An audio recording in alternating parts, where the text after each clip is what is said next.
Welcome back. I'm gonna be dropping a whole bunch of videos because I haven't been live because shoot, I work these two jobs and it's just a lot.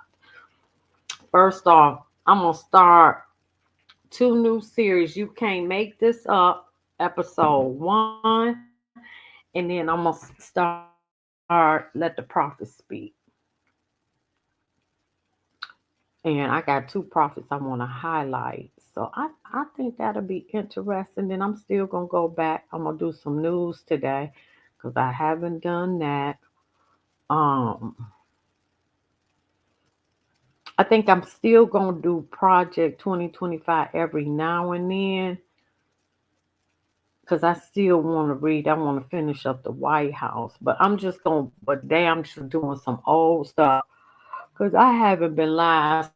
So anyway, right now what we're doing is Black English Ebonics. That hasn't been discussed in a while. And this is from the Detroit Free Press, our newspaper in Detroit. And it goes, many Black Americans speak African American English, but is it embraced in schools? Well, it should be if you're in a Black community. However, you need to learn both proper English and you can speak Ebonics, in your community. But if you're in a professional setting, just because this is the Corporation of America, you need to know how to speak as it relates to a job interview or, any type of mm, professional setting. And then whatever you do on the back end, that's fine, at home or with your family or with your friends or in the community, that's different. But in a professional setting, you should use proper English, and that's just what it is. But the article goes on to say Geneva Smitherin ended up in speech therapy in her freshman years at Wayne State University in the 1950s. Now, that's why I found, what, I should make this. You can't make this up, but I'm not. When she failed a test to screen incoming teaching students for possible speech problems. The speech therapy class was largely made up of people of color, including black students like Smitherin, who spoke in black English or Ebonics, a language spoken by many black people across the country. The teaching assistant leading the class quickly realized that neither Smitherman nor most of the other students had speech impairments the test screened for, such as stuttering. They just spoke differently. You can't make this up. Being placed in a speech class made Smitherman mad, but she was used to being underestimated. As a child, her family was among black Southerners who migrated north, where good paying jobs were plenty in the Midwest, and to escape Jim Crow laws. When she moved from Tennessee, Smith recalled she was placed in second grade when her school records indicated she was supposed to be in third, even though she already learned to read. I just was repeating stuff I had already learned, she says. After getting placed in speech therapy, Smitherman committed her career to teaching and researching social social linguistics. Whew. African American language specifically and its place in the country. She co founded the African American and African Studies Department at Michigan State University. Multiple professors raised her name as one of the foundational researchers in African American English and its treatment in schools. Smitherman was also a central expert in federal court case in Ann Arbor, a battle that revolved around the treatment of black English students learning to read. Embracing the language that some black students speak can encourage literacy, education leader says, but other scholars still say there's work to be done to embrace Black English in the classroom and in understanding the most effective ways to teach teachers how to read and stroke enthusiasm about reading and literature as they age. Black English or African American English is a language spoken among Black Americans, according to scholars. The language originated as Africans and Europeans interacted during the slave trade, according to Smitherman. Raven L. Jones, an associate professor of teacher education at Michigan State University and co founder of the Zuri Reads Initiative, which promotes literacy in Metro Detroit, said the word yo is one example of another way to say hello. That's true. Or to refer to something as your in African American English. Jones wants her students, prospective teachers, to understand there are many valid ways of speaking, reading, and articulating ideas, including in academic environments. I just thought that that was a good because we something we haven't talked about in a while. But look, this is this white guy. He teaching ebonics. I thought this was funny. Guys, Swappo Black from Tracky. Today I'll be showing you guys how to speak EBONICS. Alright, so let's get started. The first word today we're going to say is fixing to. Now, if you know what I'm saying, I'm going to say it like this. I'm finna. Repeat after me. I'm finna. Finna. Alright. I hope you guys enjoyed this and practice speaking the word. Alright. Yes, ma'am. Guys, Swappo Black from Tracky. Today I'll be showing you guys how to speak Ebonics. Alright, so let's get started. The first word today we're going to say is fixing to. Now, if you know what I'm saying, I'm going to say it like this. I'm finna. Repeat after me. Finna. Alright, I hope you guys enjoyed this and practice. I thought that was funny.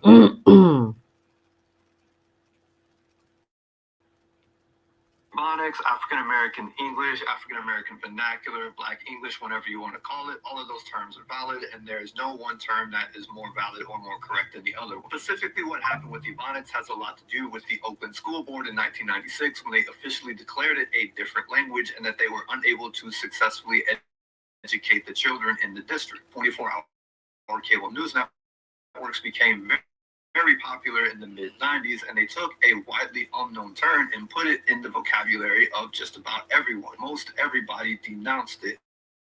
People from both sides of the political spectrum, people both black and white, prominent black figures such as the president of the NAACP, as well as Jesse Jackson, who... Ada, how you doing? I love you. I love you. Because it was treated widely as a joke or something to be denounced. So people chose to move away from it when discussing the way that black people speak in the United States. Ebonics, African American English, African American Vernacular, Black... I thought that. Now this is gonna be the last one. This is gonna be the last one. When people ask me what I miss about the United States, I often tell them black people and ebonics. So in today's episode of Cult America, I met up with an African-American rap artist named Blue living in Warsaw and my friend Mara Kaminsky to refresh my impressions on this charming dialect of English. But you also have to realize the history of the South in America were mostly slaves, so they didn't get education. But they would hear the English words being used. So of course they would use them as best as they can. Hip hop, of course, came from people in poverty who began to invent and create things in a way where it's just they weren't accepted in the regular and the reality of everyone else who had money and opportunities and things that they just didn't have. They took words that meant something and used it in their own way to use their own language, and it will create a code for the people who had the money not to understand what the hell they were talking about. First, we're going to introduce ourselves to each other. So I'm going to say, what's up? Everybody knows what's up. What's up? Now we say, what up? If you want to work on accent, you say, what up? I spell it this way so you can actually get the accent. Right? What up? So, what up? What up? What up? Instead of saying, oh, everything's all right, you say, already. So smash. But let's say that, I don't know, you have like a court situation, you're talking to a judge. Would you talk to the judge using Ebonics, or would that be kind of... That's the problem with Ebonics. Right. The judge wouldn't understand this. Exactly. Did you have to learn Ebonics, or did you have to learn formal English? I had to learn formal English. Okay. To be really honest with you, I'm from Texas, so it's way worse. Remember, I gave you the history that in the South there were more slaves. So our English is completely out of there. So how important is body language? Scientific study, without even talking about Ebonics, is 90% of conversation is body language. 10% is what you hear and what you speak. So we express ourselves through our body and our face and our eyes. If you're mad, you're angry. Man, get in my face. Feeling that motivates Ebonics, because it's cryptic. It is. You're trying to deceive That's the people. word. Yeah, it's creative. This will be the first time that I ever spoke Ebonics, like with the dude who actually grew up speaking it. And I never did that in the past because it seemed to be a little bit disrespectful. It seemed to be a little bit mocking in a way. All right, so now I'm gonna talk to Mark in Ebonics only, and it's as if we were friends when we were kids, and now we're adults. Hey, I see you got that 5 on that dodo, Kim. We good money. What you're eating. So, tell me, how have you been? Because we haven't seen each other for many, many years, man. Could you maybe elaborate a little bit on that? On what? On what you just said. What's elaborate? Because You trying to disrespect me by using big ass words? by no means. So you do that though. I guarantee you work with old people. Old people. Yeah, though. Quite the opposite. I work with predominantly young people. Man, you gotta stop using these words I don't know. That means maybe. You ain't gonna eat this cookie? Yes. Took the cookie first. You can't let me take your cookie. Put that cookie down. No! Wanna eat that cookie? Apparently you do. Because in our culture, there's no such situation when someone actually does something without asking. You know? It's so true. We're not used to that. It's true. Only when they're friends and they eat off each other's plates and drink each other's vodka. But if you talking to somebody from the hood like that, man, you don't let him bitch you. He already knows you been bitched. So. Yo, what it is, dude? What up, though? What's up, though? Chilling? I'm alright. Word. I'm thinking about staying, though. That's I'm good. thinking about staying. Yo, but you said something like you ain't like something here. Nah, you need to chill out. You know what I mean? Because Polish people's my people. So if you finna disrespect them, you finna disrespect me. Just remember that if you're gonna stay here. Yo, it's just fun, homie. That's what's up. I love Poland. I love it for many reasons. For me, it's like the best spot. You know what I mean? I can live here good. The school is good for my kid. I get that paper. So now you're gonna have a conversation with each other in Ebonics. As street informal as possible. You're coming over to my house to visit. Okay. And we're going to watch a movie together. Yo, who there? Yeah, me. Ryan. Why Dude. you pounding my door, homie? Dude, because you're my bro, man. Give me some love. I thought you was the police. Nah. Damn, alright, what we finna watch? I don't know, it's up to you, man. I will love some gangster shit. Well, I gotta ask you a question, homie. Is you hot? Yeah, I'm just moving around like Yo, you should shit. go to the gym, dog. Nah, probably. I You got be- some you be- chubby nah, shit, yeah. man. Alright, so we're gonna eat popcorn, we're gonna watch Scarface. Yeah. Alright, what else we gonna do then? Maybe order some chicken nuggets and watch. Chicken nuggets. Yeah, man. It's fast. That's some crazy shit. Some chicken nuggets. Stereotyping ass motherfucker. Right. You stereotyping. Right. Come on. I don't know if I could chill with this, dude. To be honest with you. I'm just saying what I like, man. You know what, dude? Man, are you disrespecting me right Get the fuck now? out of Get out my house, dude. You invite me go out to listen telly and then you fucking offend me, man? What's the fucking point? Alright, so today we learned that Ebonics is about how you feel. It's about being cryptic. It's about deceiving what other people are trying to understand. And it ain't about black and white. It's really about being real. Just like would be the case with any other language, like formalities in the Polish language. You know what I'm saying? It's code. So yeah, it's a code. But in my opinion, that was a tight episode. I had a lot of fun. And I think we're gonna record more than you will. So all of y'all, let's go check out the Blue Manic. This is my boy right here. He dropped some hot rap, man. You don't even know. So yeah, like, comment, subscribe. Well, look, that I thought this would be a fun topic.